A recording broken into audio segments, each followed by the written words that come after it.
तो क्या बेसबॉल पर भारी पड़ गया यंगिस्तान?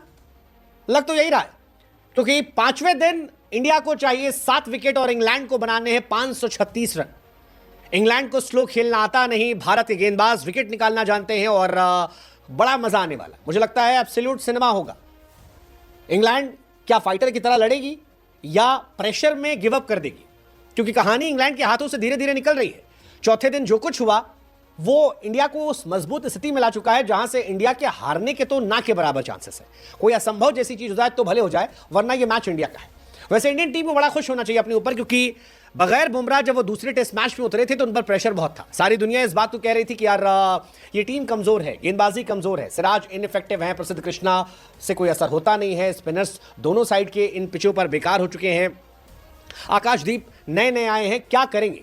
मगर वो आकाशदीप ने जो रूट को बोल्ड मारा, आए हाय हाय हाय, जो डकेट को आउट किया, मतलब बकेट में पैक कर कर उनको भेज दिया और जो रूट को जड़ से पकड़ के हिला दिया, उसने इस मैच को इंडिया का बना दिया। चौथा दिन पूरी तरह इंडिया के नाम था। पहले शुभमन गिल, ऋषभ पंत और फिर जडेजा, और उसके बाद में सिराज, आकाशदीप, आई मीन प्योर डोमिनेंस। और इसीलिए 7 विकेट चाहिए। एक जमाने में इंग्लैंड की टीम ने कहा था कि यार इंडियन का हिसाब किताब अच्छा है, जब वो पहले स्कोर बोर्ड पर रन बनाते हैं तो जैसे ही शाम होनी शुरू होती है वो सामने वाली टीम को खिलाते हैं और फिर 2-3 विकेट निकालकर अगले दिन प्रेशर बनाते हैं। और यही हुआ है।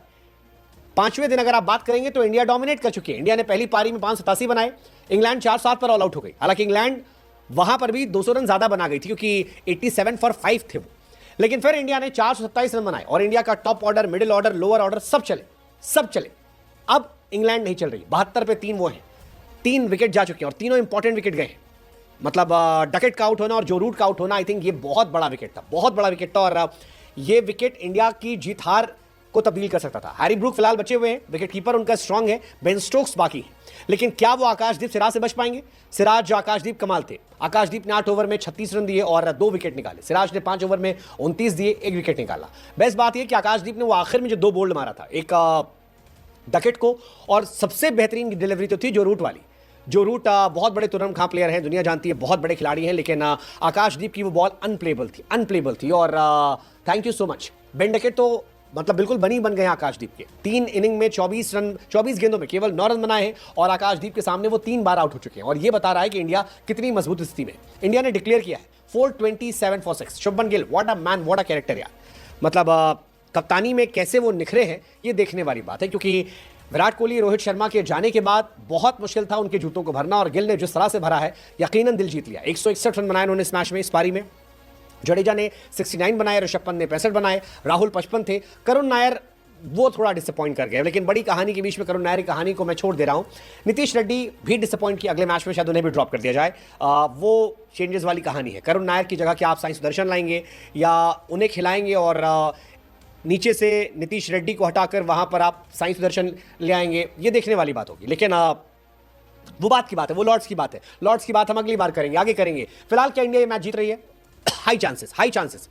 लास्ट डे 90 ओवर है, 90 ओवर में 7 विकेट, बहुत चांसेस है कि आप निकाल लेंगे, बहुत चांसेस है कि आप निकाल लेंगे, अनलेस एंड अनटिल वो बिल्कुल एक्स्ट्राऑर्डिनरी क्रिकेट खेलते हैं। लेकिन इंग्लैंड तेज खेलती है, इंग्लैंड इंडिया की तरह नहीं खेलती है। इंडिया में कई बल्लेबाज हैं जिन्हें ठहरना आता है, इंग्लैंड को ठहरना आता नहीं। और इंग्लैंड जीत की तरफ क्या खेलेगी या ड्रॉ की तरफ खेलेगी? जीत के लिए 500 रन एक दिन में बहुत मुश्किल है, ड्रॉ उनको खेलना आता ही नहीं है। So let's see, it's gonna be very interesting. लेकिन शुभमन गिल इकलौते खिलाड़ी बन गए हैं दुनिया के जिन्होंने एक टेस्ट मैच में 250 और 150 मार दिया।